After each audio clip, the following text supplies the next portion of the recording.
in this power steering canister there are two 10mm bolts in here, and I open firstly these bolts.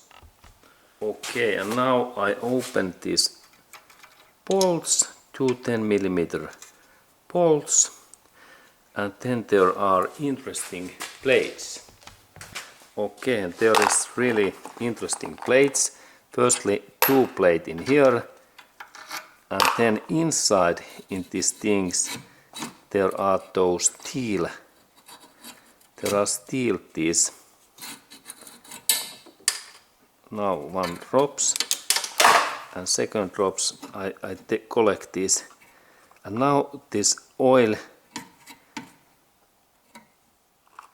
canister is free. Okay, and there is really inside in here there is this steel, this tube what keeps that in position.